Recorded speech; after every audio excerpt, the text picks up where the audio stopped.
He's gonna take you back to the past to play some awesome games that kick ass.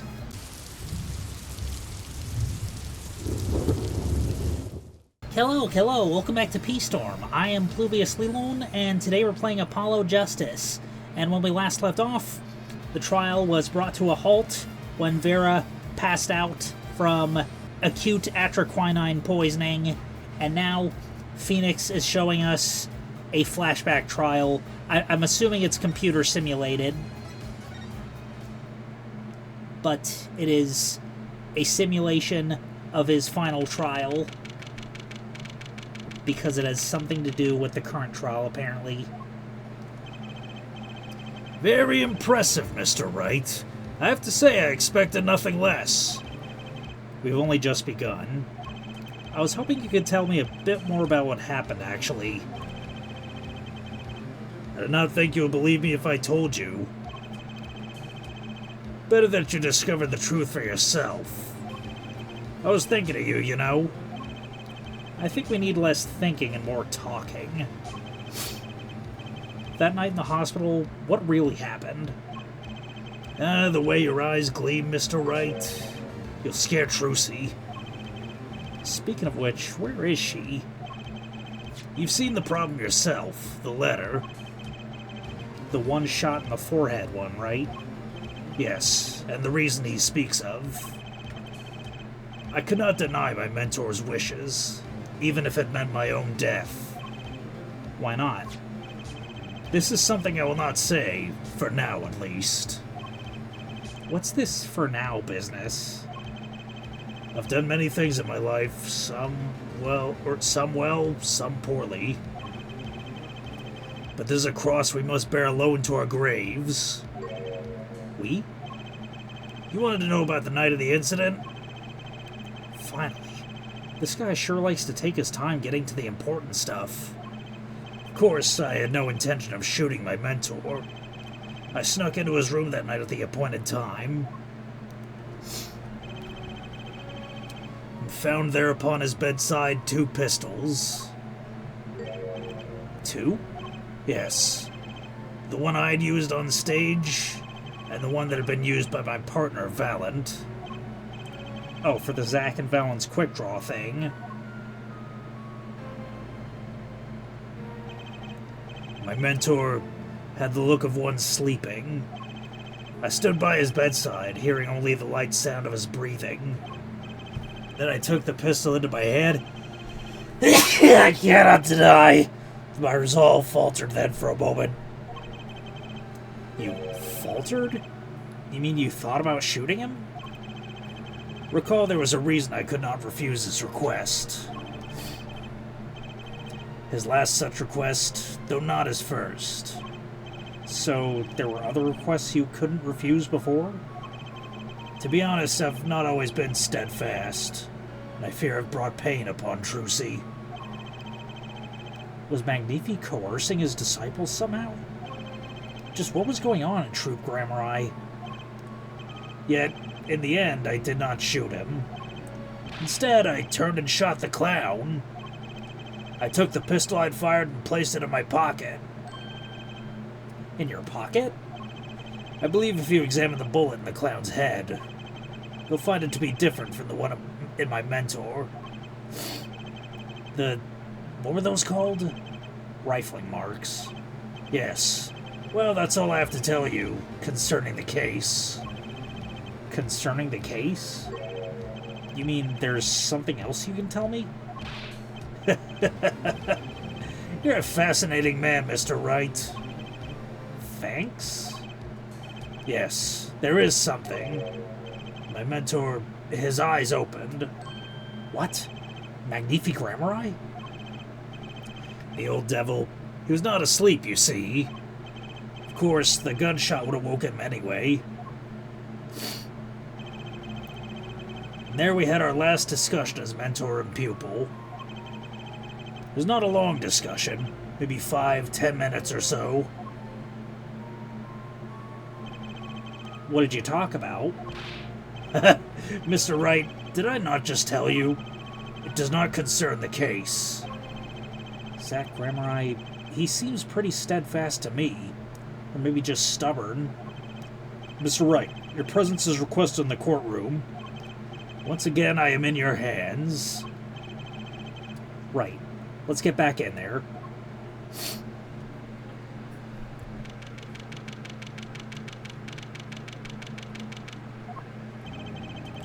Court is now back in session.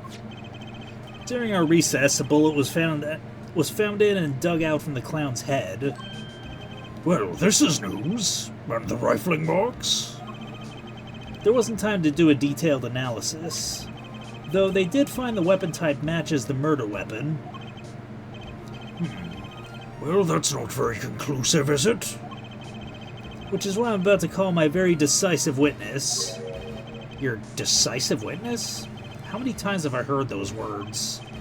Though they often turn out to be far less decisive than you think. Oh, don't worry on my account.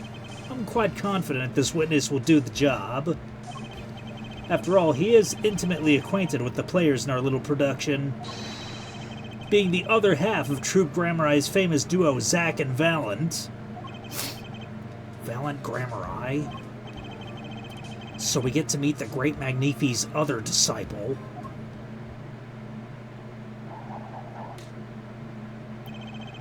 Perhaps we'll start by asking your name and occupation.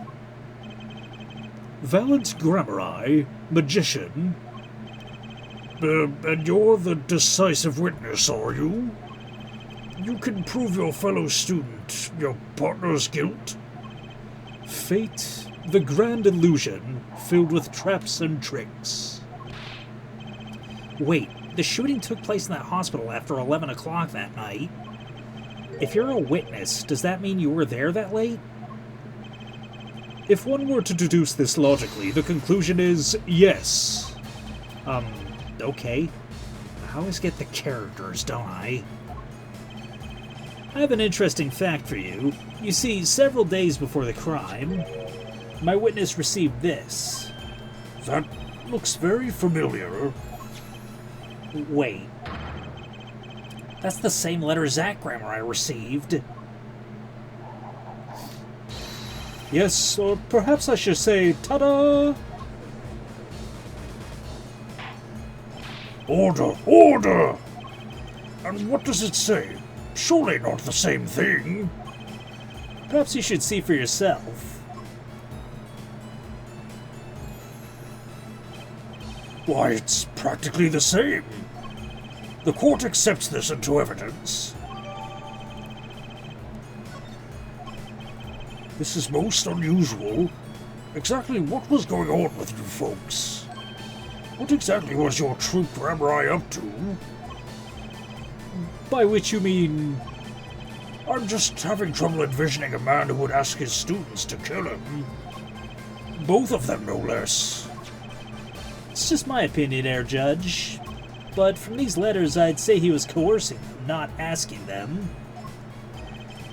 We walked the magician's path together, and in so doing shared much of our lives. When people are so close, there's strain. A warping of relations, you might say. Yet this has nothing to do with the case at hand. By which you mean you're not going to tell us. Which makes me wonder even more about the reason they couldn't refuse. Well, let's get on with the testimony for starters. The defendant, Zack Grammarai, stands accused. Tell us why. Oh, I'll do more than that. For where he walks, the red roses rise singing hymns to the miracle that is magic. Fascinating. Though I hardly need to remind you that the evidence could just as clearly point to you as the suspect. The letter, the murder weapon, and now the 2 bullets found at the scene. In fact, the only difference seems to be the designated time. As every magician knows, timing is everything. Yes, and now it's time to get this party fired up.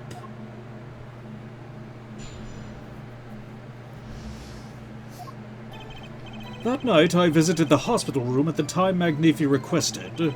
The smell of gunpowder hung in the room, and my mentor had taken his final blow, or his final bow, as it were. I did not imagine my fellow student might have received the same instructions. Yet to deal with the dead is still a deal. Death's sweet kiss I gave to the clown. Then I informed the doctor and the police. So you were the one who reported the crime? Indeed, I would think this fact alone should clear my name of suspicion. Let's not jump to any conclusions. Yes, the cross-examination generally comes before the conclusions in this court. But if your testimony proves to be true, then the defendant, Zach Ramerai, is guilty. And if it wasn't Zach Ramerai, then the killer was you, Valent. And no disappearing act will get you out of that.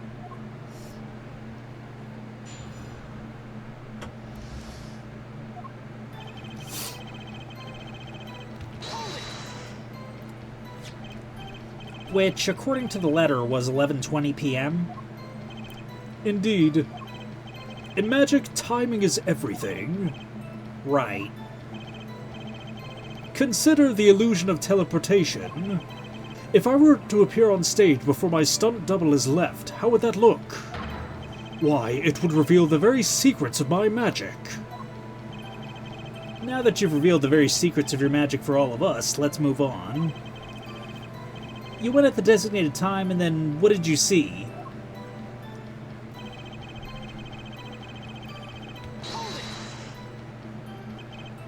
So you weren't worried for your own safety at all?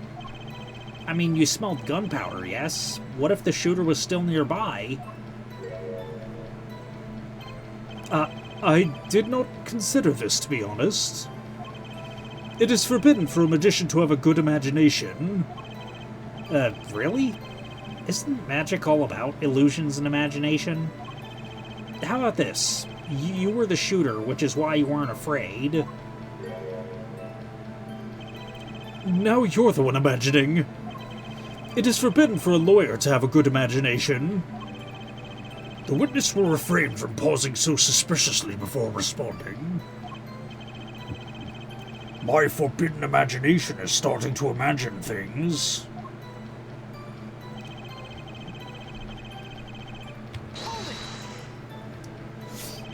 Which brings us back to this reason neither of you could refuse. So it does, and my partner, he did not refuse. But Magnifi wrote the same thing to you. Why could you refuse if Zack couldn't? Because I have a will of steel. Of course. I also do this trick where I bend steel bars, so perhaps steel isn't also strong. So which is it? Mind if I continue?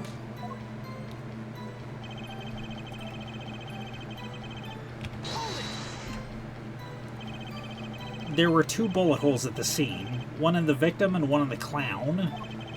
You're saying the one who shot the clown was you? No doubt my partner Zack has much said the same thing. Yeah, because whoever didn't shoot the clown committed murder. I better dig up around here a bit more, see what I can turn up. Mr. Valent, let me ask something else concerning the crime scene, namely...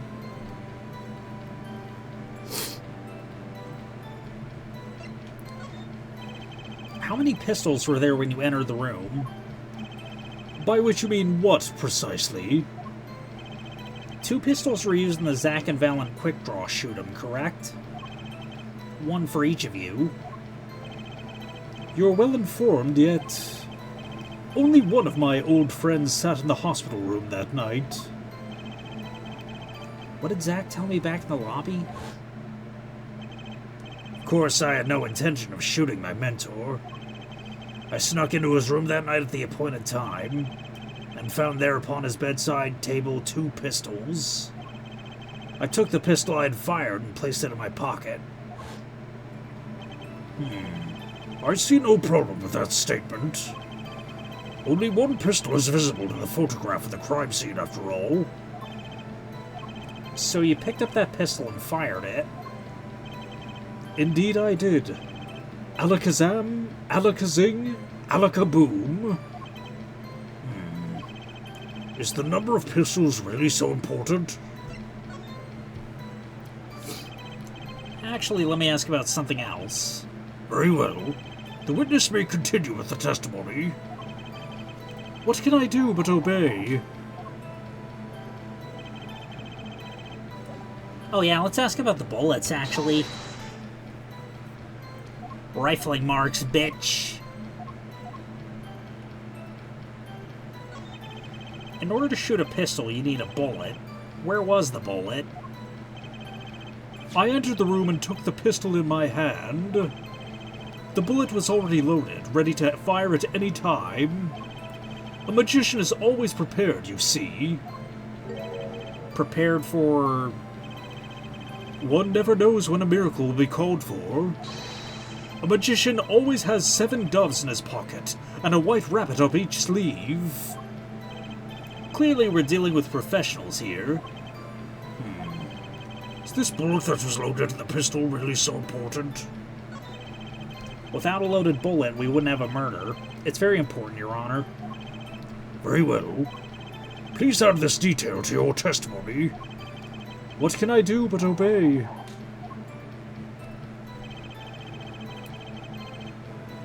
The pistol was already loaded. I merely had to pull the trigger.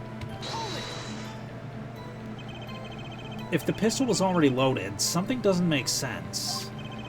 Why weren't the victim's fingerprints on it? You should know that we of Troop Grammari are capable of many things. One of those being the levitation of iron balls without touching them. There's no magic involved here. The shooter was just methodical, that's all. He simply wiped everything off fingerprints. Can't really do much with fingerprints that weren't there. Maybe I should ask about something else.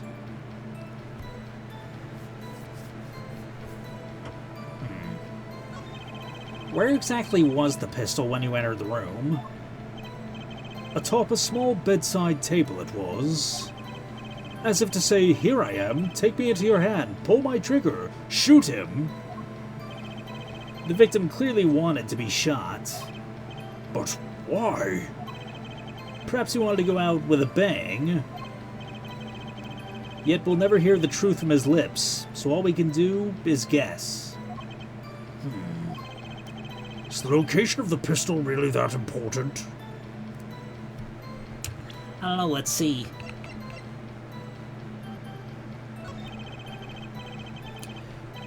Without a murder weapon, there'd be no murder. It's very important, Your Honor. Very well. Please add this detail to your testimony.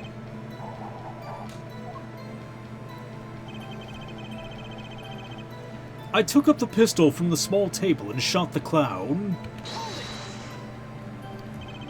Why'd you do that? I'd think calling the police would come first. Then you know nothing of the relationship between a master and his disciple. If your master says die, you die. Do you understand? So you're going to die? Certainly not. It was but an example. In any case, I wanted to fulfill my obligation. A final courtesy to a great mentor, perhaps. Or perhaps not. Perhaps I'm totally confused. Maybe I should ask about something else. The number of pistols is quite important, Your Honor. So you took the only pistol there and fired it? That's correct. And that pistol was this one, which was left at the crime scene? Good show. I see you too are a magician of sorts. And you're an idiot of sorts. Do you even have any idea what you just said? I see the fire in your eyes as you glare at the witness. So how about heating up this trial a bit? These slow ballads bore me.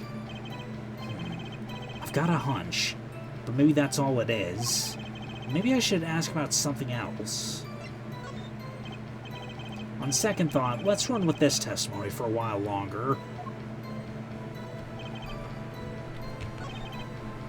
Okay, only one pistol was in the hospital room, and with it he shot the clown. Wait. Yeah, if there were two guns, then how was he alive? Objection! Fuck. If one gun was missing when Valent got there, and Magnifi was still alive, that means Zach's gun was not fired. Objection! According to the defendant, Zach Grammeri, when he entered the room, there were two pistols on that table. Two? One of those pistols he used to shoot the clown in the forehead. When he left it, then he left with it in his pocket. Of course, this is what he would say. Unlike the hapless clown, we must assume our defendant has some brains in his head. Well, what about what Mr. Valent has told us? You see, there's something about his testimony that doesn't make sense. What might that be? I told you I took the pistol that was there and shot the clown. That's your story, at least. But the rifling marks tell a very different story, Mr. Valent. Recall what Prosecutor Gavin has told us. We compared the bullet taken from the victim's skull with the bullet fired from this gun. The rifling marks on the bullets were a perfect match. Mr. Valent, if you fired this pistol, then you shot the victim in the forehead. Order! Order! Well, this is all rather sudden. Objection! What have I done? Prosecutor Gavin? I owe the court an apology. Sorry. Sorry for what? Our daddy taught us not to be ashamed of our dicks. You see, I was unaware that two of these unique pistols were crafted. The analysis of the rifling marks only proved the type of gun that fired them. Objection! But that's not what you told us before. You said you'd verified the murder weapon. Which is why I'm apologizing to you now. Quite sincerely, I might add. Would you hold me accountable for a mistake made in my youth? That was just this morning. I'm still young. And I might add, it wasn't really my fault. If the defendant had only admitted he took one pistol from the scene of the crime, we would not be having this pleasant discussion now. Valent Grammeri? Yes, Your Honor. You were presented to this court as a decisive witness, but you've proven to be more divisive than decisive. Objection! You'll see, in time. The testimony so far has been merely a review of the facts.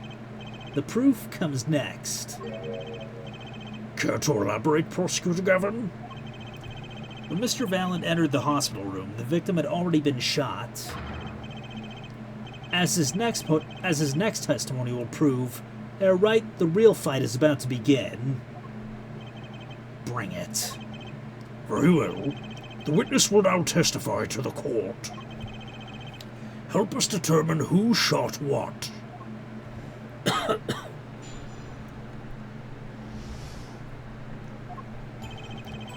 I arrived in the hospital room at the appointed time, which is to say 11:20 p.m. After discovering the body, I fulfilled my obligation, then called in the doctor. The doctor examined the body before the police arrived. He was quite clear about the time of death, 11:10 p.m. And the one in the room at the time was my partner, not me.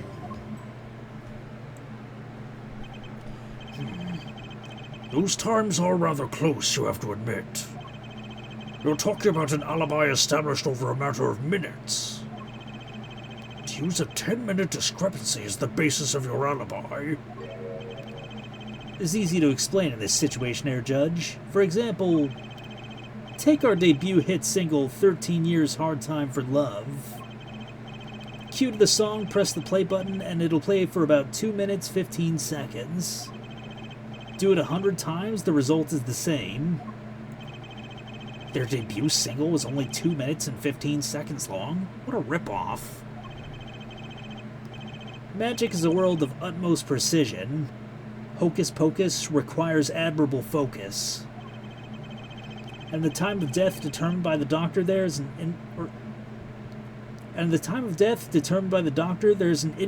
incontrovertible truth.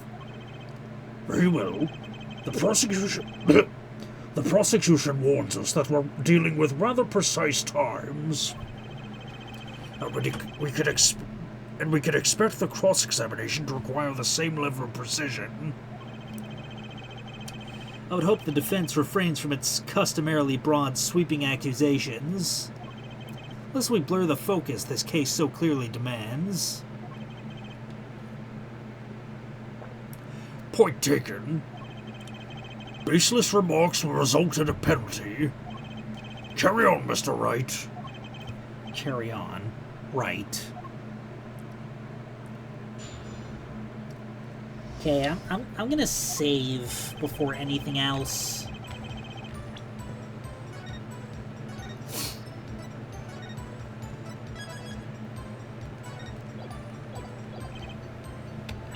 Let's see, what does the autopsy report say?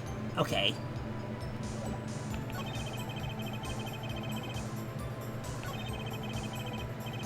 An alibi over a matter of minutes. Precise is right.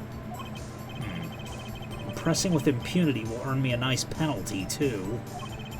Better focus on one thing, this time of death.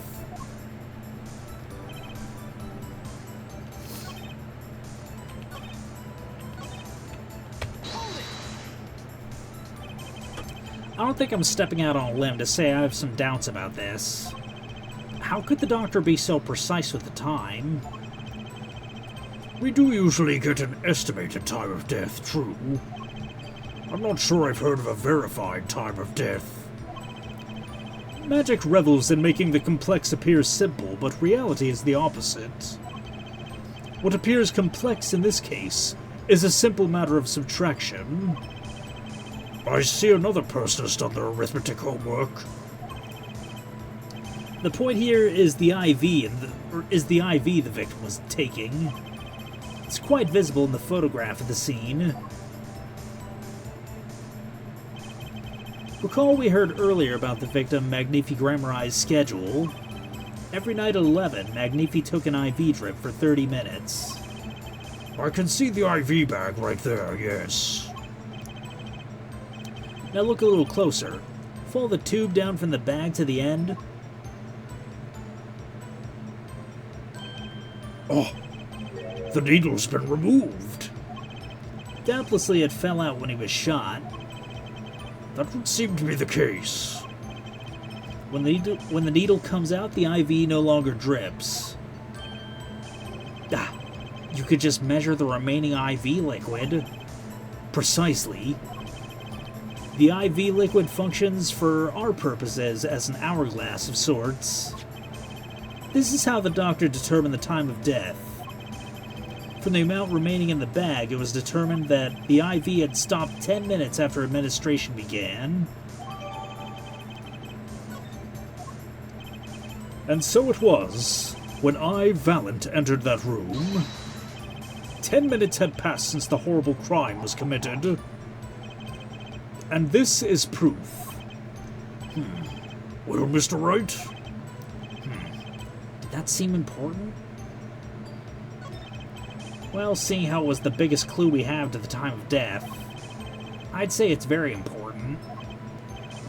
Agreed. It would be hard to imagine a more precise way to determine the time. Behold the power of arithmetic. Very well. The witness will add this detail to his testimony. Sometimes the most magical thing of all is the truth.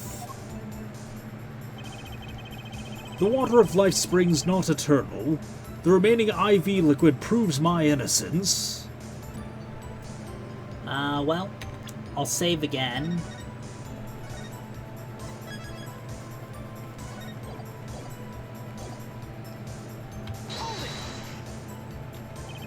Did you notice the IV yourself by any chance?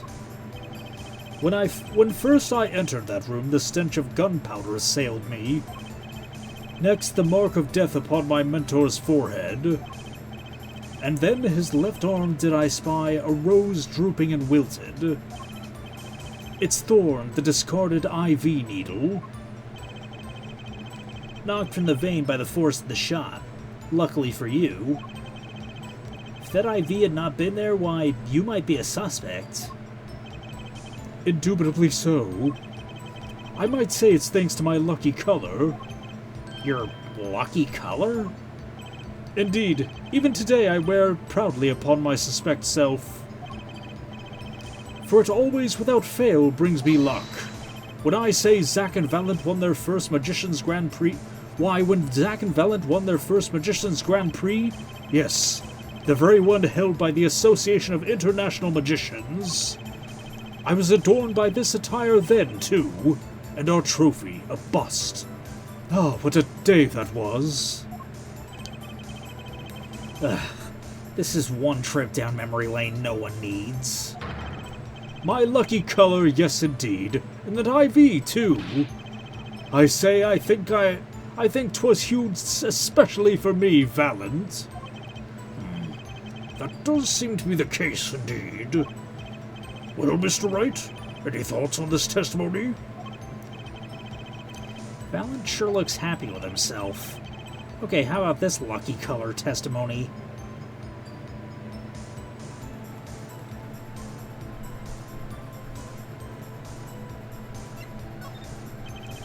It certainly sounds like your lucky colors brought you plenty of luck. But not this time. Mr. Valent, your lucky colors betrayed you. I'm afraid you've lost me. Your Honor, the witness's testimony just now clearly contradicts the evidence. What? Please recall my warning at the beginning of the cross-examination, Mr. Wright. Baseless accusations will be duly penalized. I do hope this latest accusation is well-based. Don't worry, I've got all your bases right there. Right here. Very well. Let's hear the defense's claim. Where's your evidence that contradicts what Mr. Valent has told us? I was kind of hoping I'd be asked for a specific detail to point out. Yeah, I got no other ideas. The crime scene tells all, Your Honor. The photo of the crime scene? All this talk of color has me yearning for black and white, clear-cut simplicity. Tell us, Herr Wright, just where is the contradiction in this photo? My pleasure, and I assure you it's quite simple. But I can't promise anything in black and white. Let's hear what Mr. Wright has to say. Damn it, I didn't think that would be right.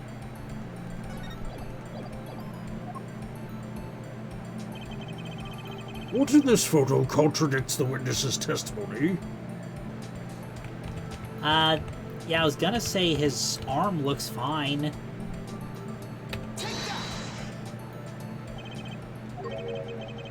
Contrary to Mr. Wright's promises, this seems pretty black and white to me. Agreed. How's that? You're wrong. That black and white enough for you? Thank you, sir. May I have another? Valent's lucky color is the color of his clothes, right? What contradicts that?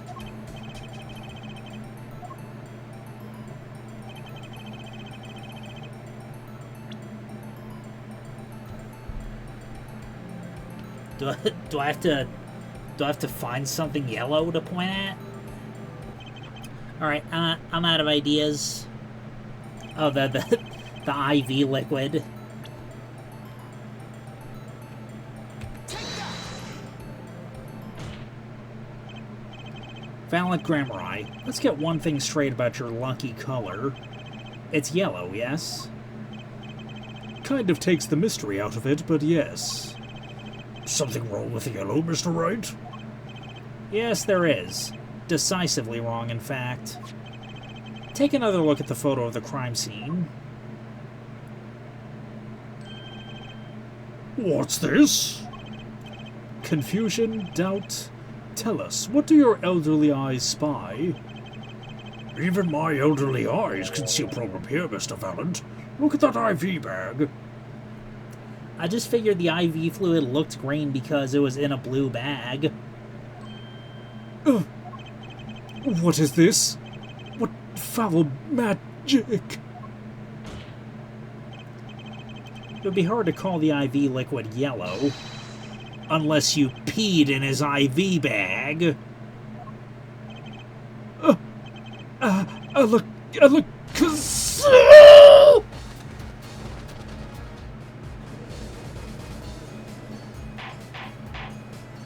Order! Order!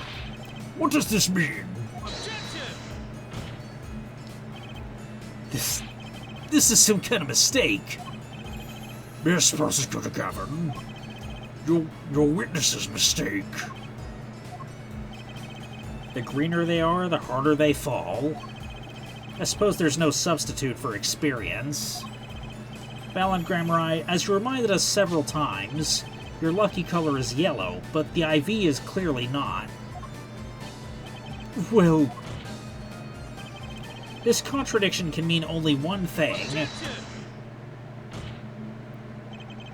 The IV bag's blue, you dope. I see your true color now. I see your true colors now, Ace Attorney Phoenix Wright. Something you'd like to tell us, Prosecutor Gavin? As far as this court can tell, the witness's testimony does contradict the evidence. Yes, a contradiction. One that I shall be pleased to hand right back to Mr. Wright. How do you mean? How? Because the witness has made no mistakes.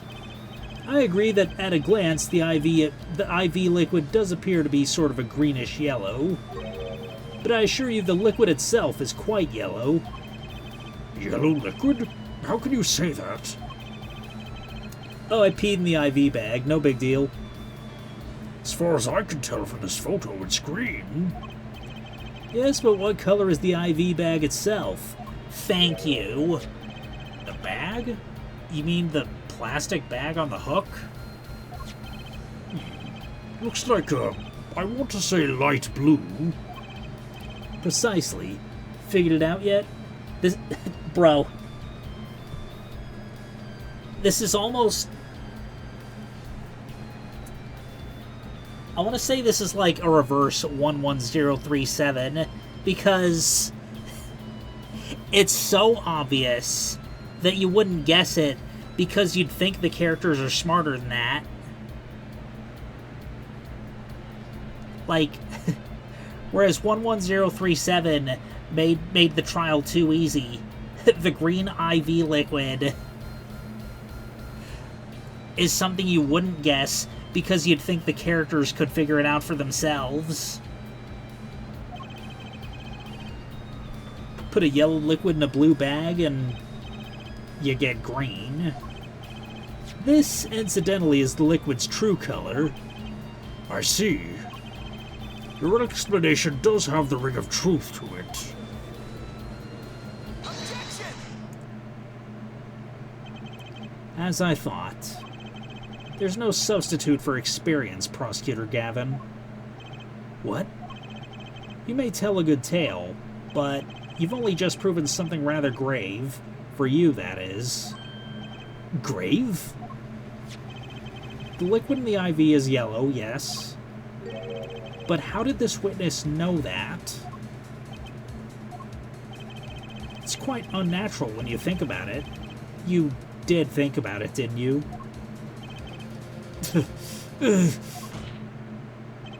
Your Honor, the defense requests an explanation from the witness. At the scene of the crime, the IV liquid appears to be green. So let me ask, how did the witness know that the IV liquid was actually yellow? Allaka-Habeeb-It!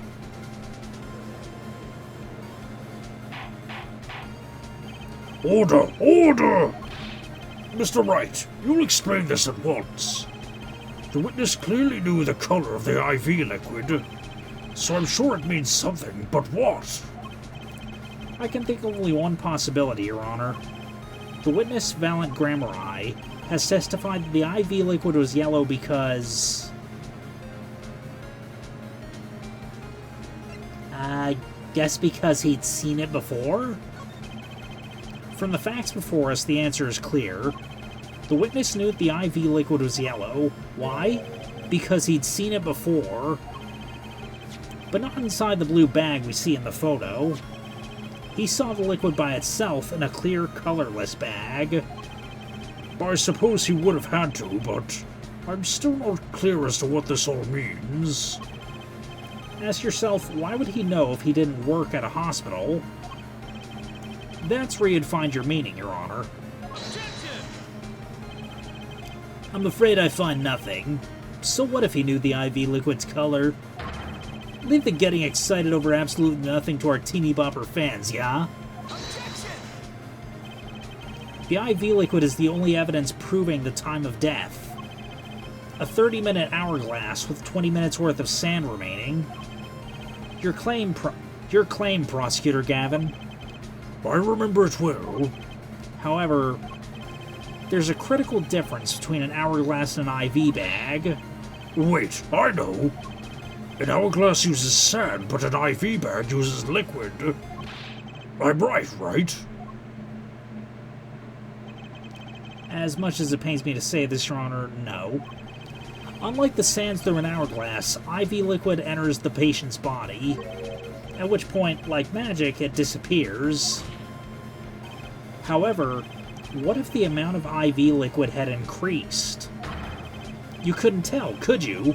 After all, there's no way of knowing how much went in. Let me get this straight, alright? You're saying the witness watered down the victim's IV bag? Not with water, but with IV liquid. That's how you knew the IV liquid is yellow. Because he peed in the bag. No, wait. I said wait! How might an amateur such as myself essay to perform such a task? I'm an amateur too, but I can pour water into a cup. I'm afraid there's quite a difference between a cup and an IV bag. Quite. Can you prove our witness is capable of such a feat? He has a point, amateurs. I at least would have seen some difficulty pouring IV liquid into that bag. You don't need to be an expert to see the look on the witness's face. He added liquid to that IV to throw off the time of death. I'm tired of these fairy tales lacking evidence. Well, Mr. Wright, any solid evidence to bring us back down to earth? Valiant Grammari, I'm afraid your magic won't serve you well in a life of crime. Might I ask what you're strongly suggesting? Magic relies on props, and props become evidence. Our witness was certainly able to increase the amount of IV liquid in the bag. All he had to do was work a little magic, and the prop was... Oh, come on.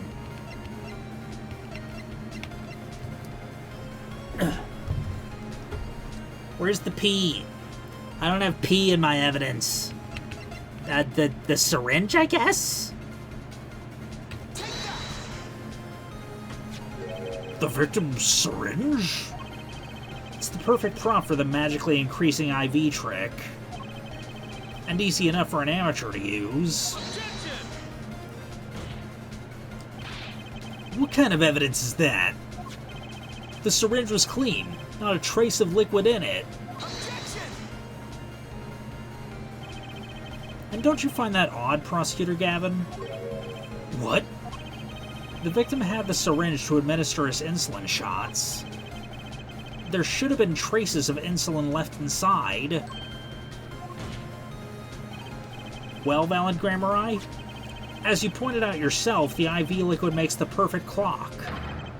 One that you could manipulate at will. Allaka-Habeeb-It!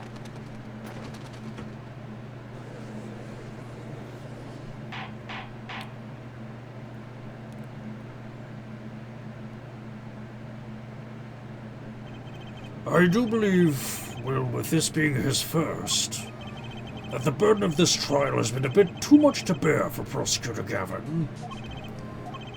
I'm afraid that, well, there is doubt as to the amount of IV liquid in that bag. The time of death cannot be proven. And that brings our trial to a close for today. Well, maybe I can squeeze an extra day out of this. I could do a little much-needed investigation work. I see there are no objection.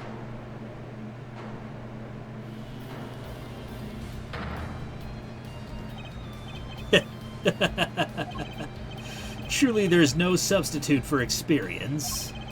Nothing blinds one to the truth so effectively. A word to the wise. Underestimate the young, and they'll sweep your feet out from under you. In a way you never, ever expected. You see, I know exactly what you're thinking. What's he talking about?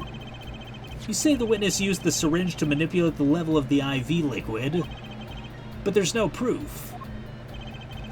There's no proof he didn't do it either. Yes, quite true. Huh? He's admitting it? Oh my god, he admitted! Nor was this witness quite as decisive as I had hoped. This I admit. After all, why linger in the past when the future holds so much? You have something in mind, Prosecutor Gavin? Proof, fair judge. I have another way to prove my case. With evidence, no less. What's this? This is the victim Magnifi Grammari's diary. Diary? After going to the hospital, Magnifi began writing his memoirs, it seems. The story of his youth, his startling debut, and the meeting of his disciples. Seems he intended for the last chapter to end quite appropriately with his death. Wait, that book doesn't say what the reason was, does it? The reason why his disciples couldn't refuse his last request? Sadly, it does not. What's important here is on the last page. Apparently, the victim wrote it in his journal that night, even after the IV had begun at 11 p.m. Let's read it, shall we?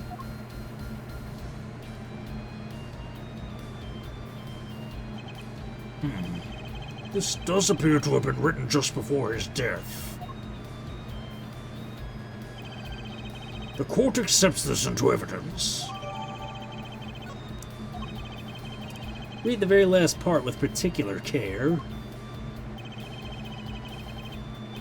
This journal may end here or it may go on, but not long. That depends on his hand. Of course, by his, he refers to our defendant, Zach Grammari. That would make sense, yes. He was the first scheduled visitor, after all. But look at what he said before that.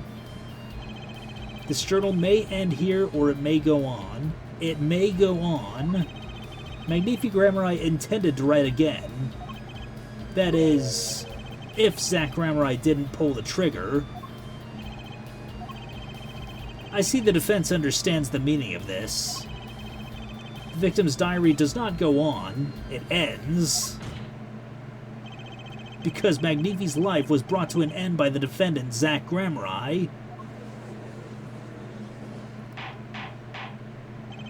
Order! Order! Prosecutor Gavin, Are you certain that Magnifi Grammar wrote this? There's no mistaking his handwriting.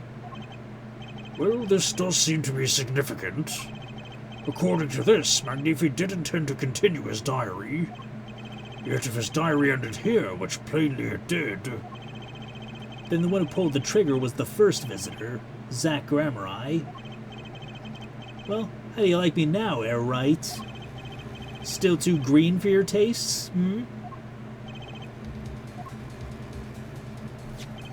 He's right about the diary being pretty clear. Still, I find it hard to believe that he'd overlook such an obvious problem with his precious evidence. Well, Mr. Wright, the witness's testimony we heard was lacking, but put together with this evidence seems quite sufficient for a case. If the diary's accepted like this, the trial's over. Maybe it's time for me to show them something. I'm left with no choice but to show my own evidence. What? You have some evidence that overturns this diary? It's not too late to rethink this and avoid more embarrassment. Very well. Please show us your evidence, Mr. Wright. Incidentally, don't even think of showing us this diary I've just shown to the court. Now that we've come this far, I hope you have something a little more decisive. Show us evidence that proves the victim continued writing his diary. Alright, I'd be happy to. The decisive evidence proving that the diary didn't end with this page is... this page. First, take a close look at this diary. Note that the page has clearly been ripped out. What's this? I hadn't noticed that at all. That's why we're still here talking about this. As it just so happens, I have here what I believe to be the missing page. Allaka, I don't believe it. Looking at this page, you better Allaka-Habeeb-It. That's the defense's position. Wait, let me see that.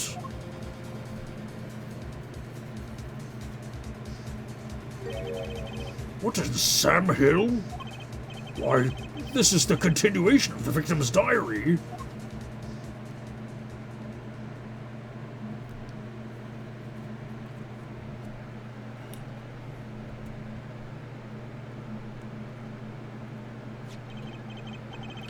Note the torn edge of the page. It's a perfect match with the torn remains of the last page in Magnifi's diary. Quite remarkable. Would you care to explain what all this means, Air Attorney?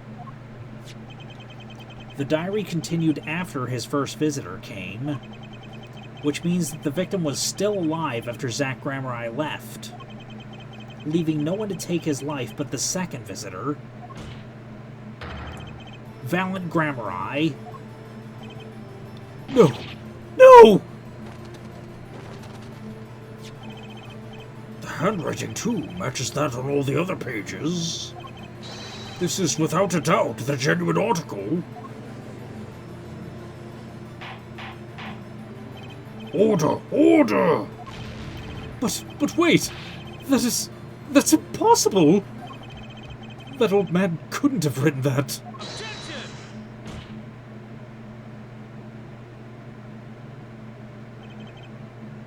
Finally. You just couldn't resist, could you, Air Right? Resist what? Presenting solid evidence? Air Judge? Yes, Prosecutor Gavin? Might I request we put the current cross-examination on hold? The prosecution would like to call in a new witness. But, Prosecutor Gavin, this evidence overturns the current witnesses. I ask only to put it on hold. Please, my new witness has a very, very important piece of testimony to give. 5 minutes, no more. I promise, Your Honor. Well, if you put it that way, Mr. Wright, what's your take on this? Well, Your Honor, judging from his enthusiasm, we'll have to hear this new testimony sooner or later anyway. So it might as well be sooner. Then, though this is highly, highly irregular, we will put the current cross-examination on hold. The witness may step down.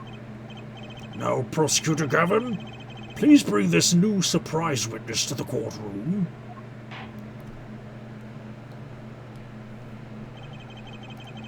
I had a bad feeling just then. That ripped-out page was too obvious. He must have known. And I should have known it was a bad sign all around.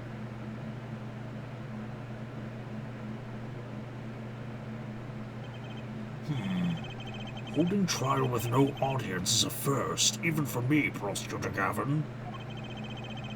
I beg the court's understanding. But I had to make a judiciary deal with the witness to secure this testimony. A judiciary deal? The details of his testimony may have some legal ramifications, shall we say. I thought it best to contain the information to this room. Very well. And you are the witness, I gather? Yes. Yes, sir. State your name and occupation for the record. My name's Drew Misham. I'm a painter. A painter? And you're somehow related to this case? No, well, not per se. I have one simple question for this witness. Mr. Misham, was it? Do you know what this is? Oh, yeah. I know it well. How's that possible? Have you seen this diary page somewhere before? Oh, yeah. I mean, I made it.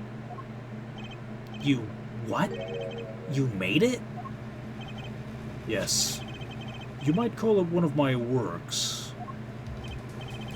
The prosecutor's office received a tip-off yesterday. Illegal evidence has been prepared for the trial of Zach Gramerai. Illegal evidence? I initiated an investigation and found this witness. A painter to the world at large, Drew Misham has another side, you might say. He's skilled in making perfect reproductions of certain things.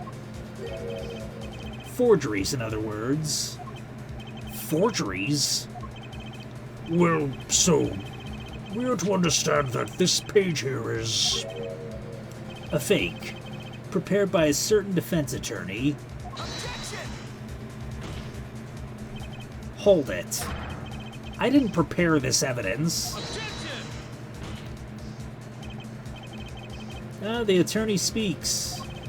Something about this page, I presume. But what is he saying? It makes no sense. After all, it was you who presented this evidence to us, Phoenix, right? Witness, Mr. Misham, was it? Who requested this forgery? Who was your client? That, I don't know. What? Most of my clients prefer to remain anonymous, even to me. I make the items they want and receive my payment. That's the extent of my contact with them. Objection! But there's no proof this is a fake. It's a fake. Huh. To avoid just this sort of problem, I always put on a special mark on my works. I can say without a doubt, this is mine.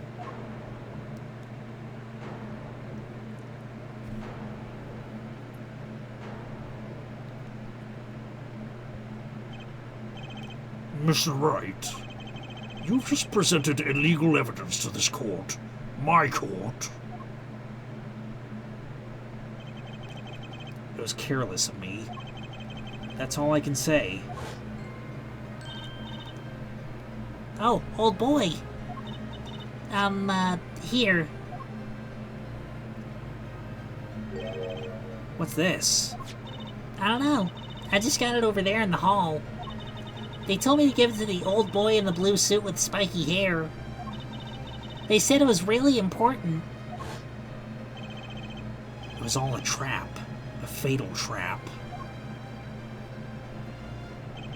Mr. Wright. Yes. Do you have an explanation for yourself? If I did, would the court hear it? Probably not. Forging evidence is a serious crime, and presenting it in court a serious mistake. A fatal mistake for an attorney. Fatal too, perhaps, for your client, I fear.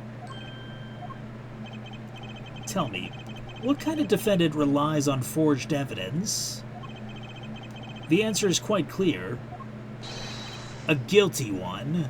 Objection! Your Honor, wait. I understand that presenting forged evidence in court is a serious crime, but you cannot hold my client responsible for actions I undertook as an individual. I'm sorry, Mr. Wright. Your Honor? Another close call, I dare say. If the prosecutor's office hadn't received that hot tip, everything would have gone the way you wanted it to, yeah? I even gave you a chance. Too bad you decided not to think before embarrassing yourself. I see no need for further discussion on this matter. Special witness dismissed.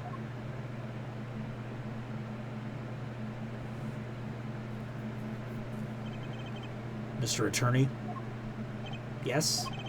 could I ask your name? Phoenix Wright. Mr. Wright, I've seen and studied many people, but none like you. I'll remember you, Mr. Wright.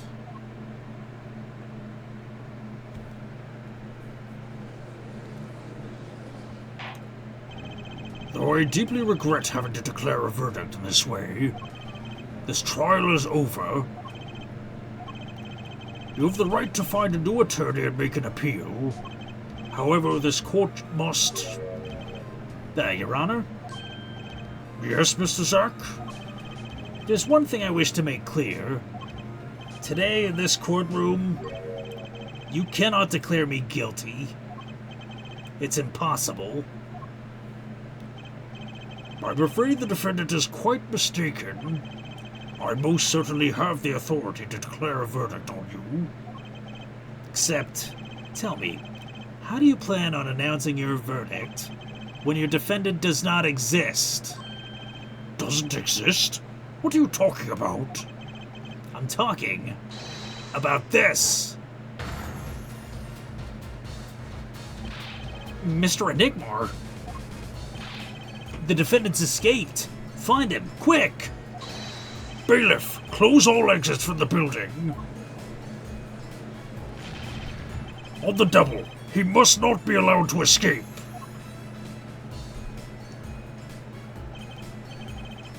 That day, in that courtroom, a miracle occurred.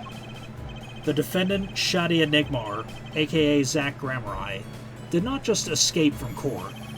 He literally, unbelievably vanished. Right before the bailiff's eyes. No one ever saw him again, not since that day. This is the Gramerai miracle.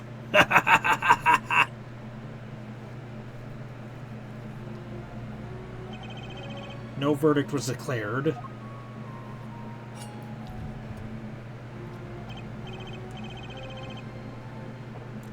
After all, the defendant didn't exist.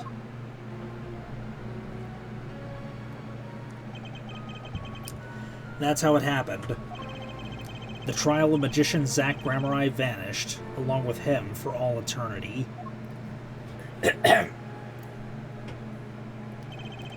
The mysteries that remained behind were all solved, however, but not until 7 years later.